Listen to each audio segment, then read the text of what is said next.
Okay, I am here with Amina Woodstock. You can see Xavier Franco there as well.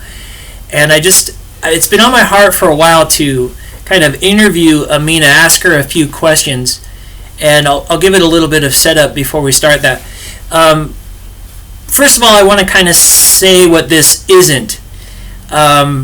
It's like if somebody's hungry and you say, well, there's starving people in Africa, right? To somebody who's hungry here in the United States, that's not, the right approach to that type of ministry. So that's not what this is. I'm going to ask Amina some questions with regards to epidemics and, conflicts and things that have taken place in Uganda that she experienced growing up.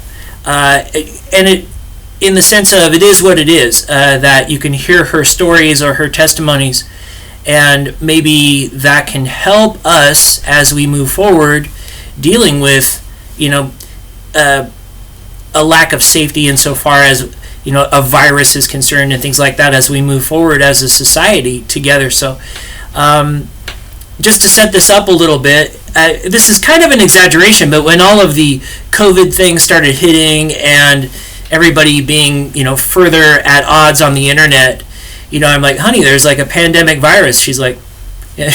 And yeah, people are even more at each other's throats, divided in politics. And it's like, okay, well, that's welcome to Uganda. That's like, there's typhoid, malaria, and all these things. There's been civil war, lots of conflict and things like that. So, Amina, you had shared a story with me about a doctor, Dr. Myrie, who was in your village when the Ebola outbreak had taken place, and you were concerned, you and all your friends that love him were very concerned that he had the virus and things. So can you give me a little bit of testimonial on that? What year was that about, and how did that go down and all that?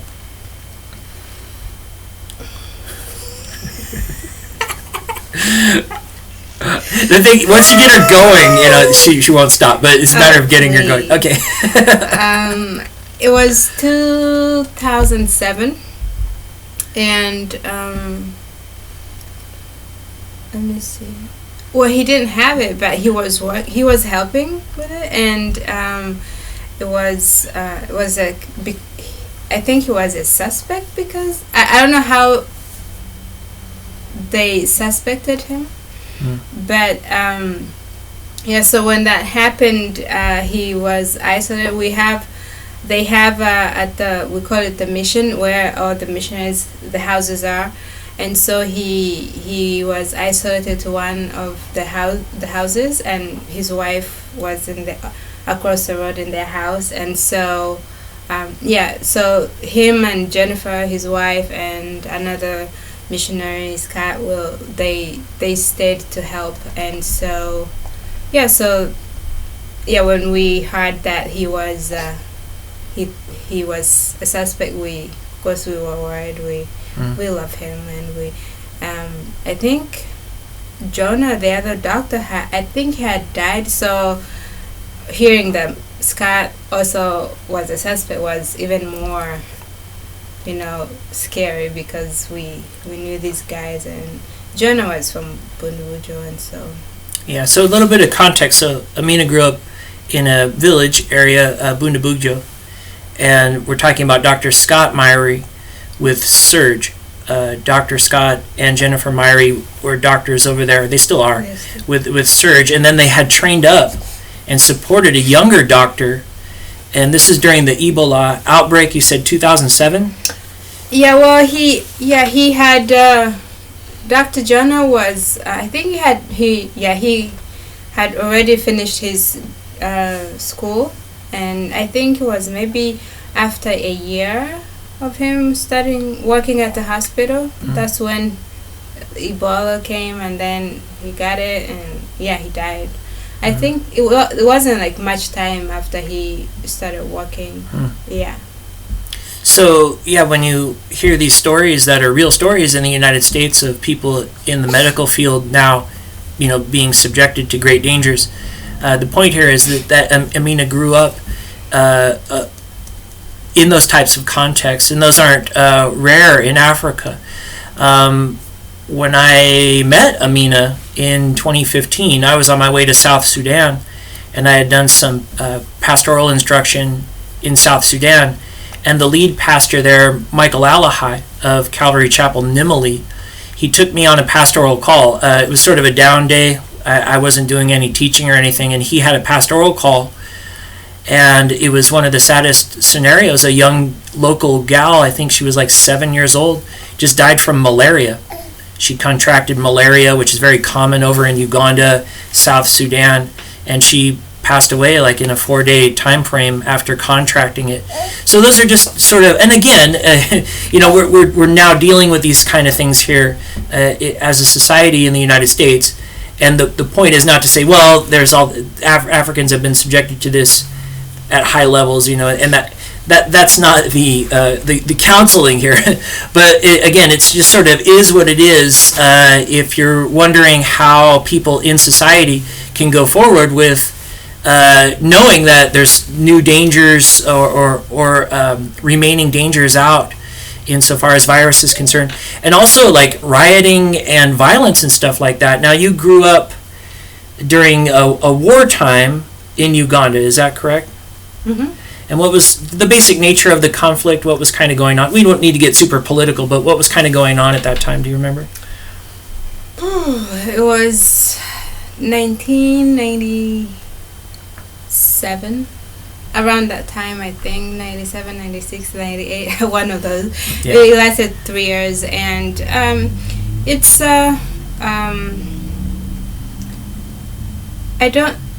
all I remember was the Lord's Resistance Army. So it was yes. a Joseph Kony thing. Okay, yes. The LRA. Yeah, and so that's all I remember, and it just came, and before we knew it, one day we woke up, there were soldiers everywhere, and so it lasted for 3 years. We lost people we loved, we saw people die, and we had even during the war, like you're here and outside, the rebels outside, at your compound, and and so So that was just part of your so you were a teenager. I was around, let me see, I was like I think I was like 11. Okay, so preteen. And that 11 or 12. And Joseph Kony, you might remember there was this thing, Kony 2012, where there was this sort of global awareness against this guy, Joseph Kony. Joseph Kony was a cult leader, essentially, that gained like military and political power post Idi Amin. If you remember, Idi Amin was a genocidal maniac who had rose to power in Uganda. So this is their president now. This doesn't go without controversy. He's stable. He's sort of like a Ugandan version of Donald Trump. So as stable as that could be, but way better than Kony with this Lord's Resistance Army. Causing military conflict and actually killing people and things like that. So that's just sort of the landscape of Uganda. And so when Amina goes online and just sees people arguing over political things online, it's like, well, okay. Kind of small potatoes compared to what she has experienced throughout her life. Now, just the questions coming to mind. You grew up in Uganda. Mm-hmm. You've been in the United States for 3 years. Aside from Uganda, Sudan is about as far as your travel. Did you go to Tanzania? Oh, well, you've been to Kenya. Yeah, okay. So just some of the surrounding nations. What are some viruses, illnesses, sort of epidemics? You talked about Ebola, and I've mentioned malaria. What are some other illnesses that are common over there for people who are living in Uganda? We have malaria, which is like up on the list because it's a killer disease, and we have typhoid. Every time I went to Sudan, I came back with typhoid. Yeah. And we have measles, and I don't know about amoeba, bilharzia. With the thing with bilharzia, you can have it, but you won't know. It can stay in your blood for like many years. Like me and Jill, my pastor's wife, I think I got it when I got baptized in 2010 from a lake. And also because in Ginger, where we used to go, Lake Kingfisher, the water that they use in the showers is directly from the lake, and so it's not treated or anything, so it's just how we get it from the creek. So everyone who showers it, like you can get it from there, but you don't know that you got it, until later. And so me and Jill had these, like, we got sick, and when they tasted us, we had it. And actually almost the whole family we had, because we used to go to Ginger a lot, and so it's terrible. The medication for it makes you feel terrible, and so it's bad. Now there's a cholera. Cholera? An outbreak, it's bad. It kills people too when that happens. So many people die. Not that I have expertise in this, but just doing my own research, there's a bit of so with COVID, it's a pandemic. It's global.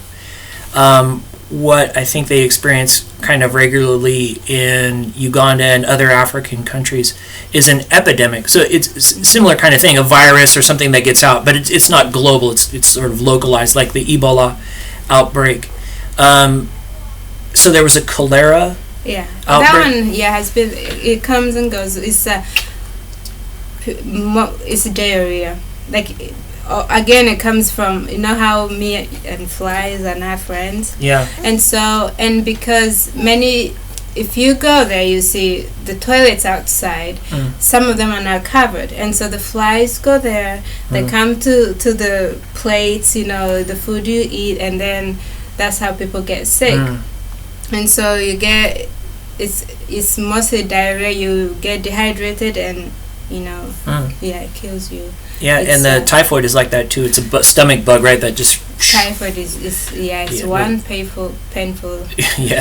So this leads me to sort of a cultural thing. Like now, Ugandans, they get my sense of humor a lot better sometimes than Americans do, and so Amina and I, we get along like really well, and we connect a lot better than you might think, being from completely opposite sides of the world. But there are sort of these subtle cultural things that are interesting. So I did notice a couple of weeks ago, whenever there's a fly in the house, like I'm like, oh, that's annoying, it's gonna buzz around and bother me, but it'll just, she goes crazy. She'll get a shoe and just chase that thing around, and I'm like, honey, just relax. And I'm trying to relax, and I'm getting a little irritated. So we wind up having a talk about it, and she told me, she says no, and she just told the story that in Uganda, if a fly comes in, you don't know where that fly's been and what it's picked up, and it can certainly be a carrier. I remember I had thought I had malaria coming back, I think, from my first trip to Uganda, and I remember sharing that, and then just getting some bad vibes at a party I was at, a Christian sort of gathering, thinking I was sort of some type of contagion, and I got kind of upset. But then I went online and I read that you can actually have malaria come back, and a western mosquito can bite you and transfer it. So I took a little bit less offense. Now I wound up not having malaria. I just had some other sickness, and I've caught some serious stuff. I got some kind of respiratory thing the second time I came back from Uganda, up my second trip, and just this is going to be a little bit sort of random, but just thinking and reflecting back to some of this that we've talked about. When I first went to Uganda, I was traveling with this really neat former military guy, Brent, and we come in, we're landing in Entebbe. We've been flying on different planes for hours, and we're coming into Entebbe, and there's this beautiful Lake Victoria, right? And I'm taking it in, like the awe of it, and Brent's like, yeah, that's where Idi Amin dumped the bodies, like after the genocide. That's not meant to be comical, but you'll see. Yeah, and that's sort of the dichotomy that is Africa, that is Uganda. You want to see some beautiful nature and wildlife. It's unbelievable. I mean, imagine Hawaii times like 1,000. It's just ridiculous, the level of natural beauty that's over there. But yeah, with that is on every side of that flip side is a dark tale of some, Idi Amin, he genocided the Acholi tribe, right? And then that's what many tribes. but that was Kony's campaign, right? Because Kony was Acholi, and he said, hey, we need to rise up and take back what was ours, what was taken by Idi Amin and all that. You could do your own research on the Lord's Resistance Army. Very, very, very cultish doctrine, very murderous, rebellious, anarchistic type of movement. And unfortunately, just Africa and Uganda has been subjected to any combination of, or any sort of flip-flop back and forth from colonization to these cult-like types of leaders that come up. And again, barring any controversy, the president of Uganda now, he's sort of like a lifelong Donald Trump over there, so he's got that level of stability. But yeah, much better than some of this genocidal stuff that has gone on over there in the previous generation. So, anything else you want to add, honey? You talked about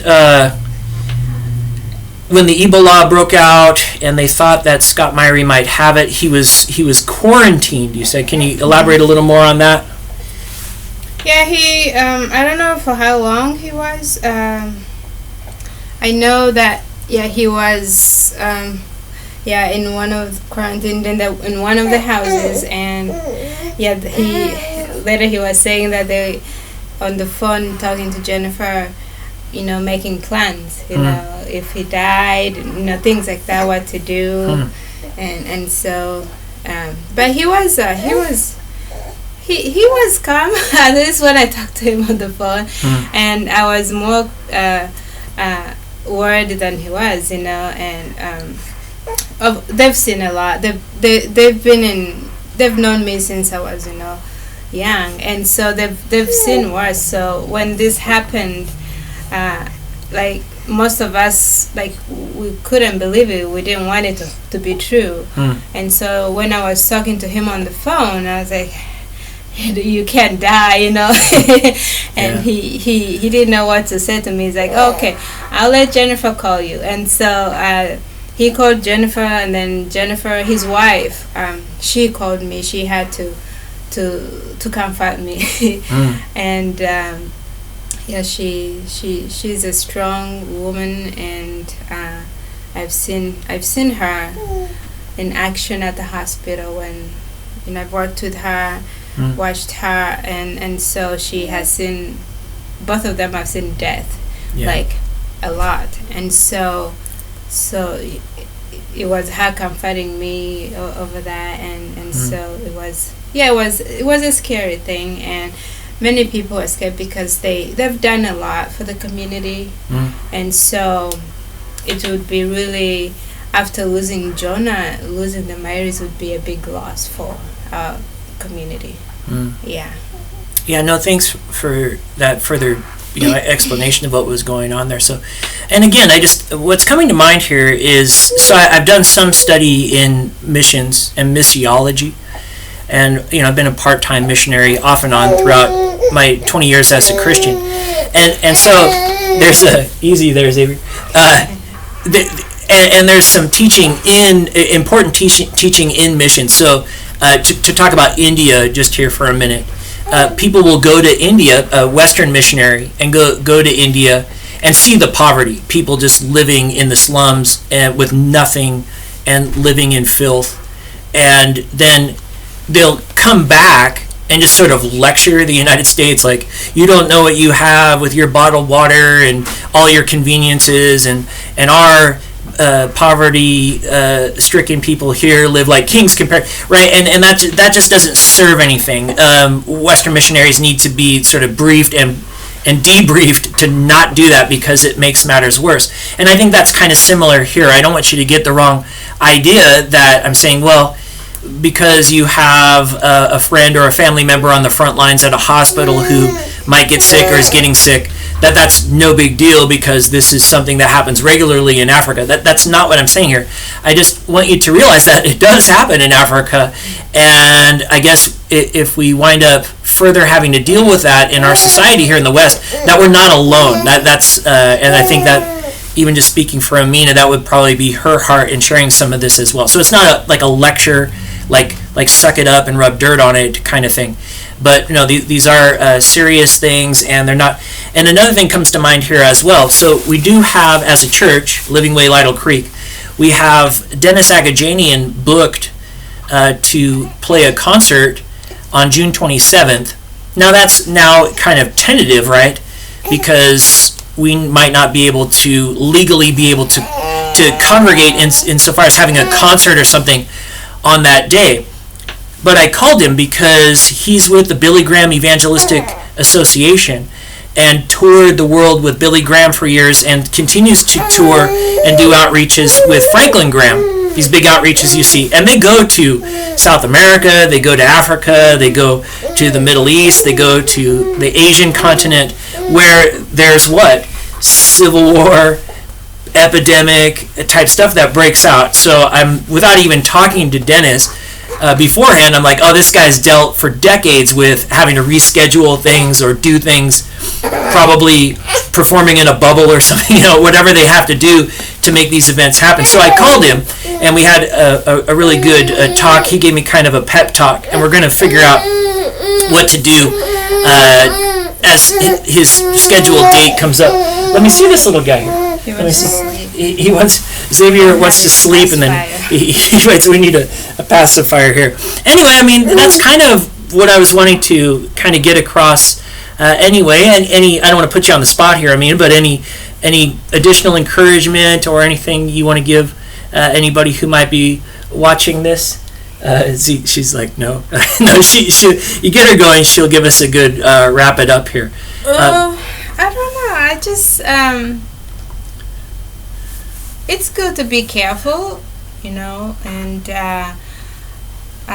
there's some things also that we have no power over, and so just God is in control. He is still on the throne, and so yeah, this too shall pass. Yeah. Okay, amen. Yeah. So we'll just leave it at that. I think that's a good note to end on, and I hope this was encouraging. You hear this sort of slogan, we're in this together. Well, that goes beyond borders. There's people globally that have dealt with and do deal with these types of things. It doesn't necessarily make it easier, but again, in this fallen human race that we're in, God's in control. Remember that, and that this too shall pass. So God bless you. Thank you for tuning in. Xavier says goodbye. Amina says goodbye. Okay, goodbye.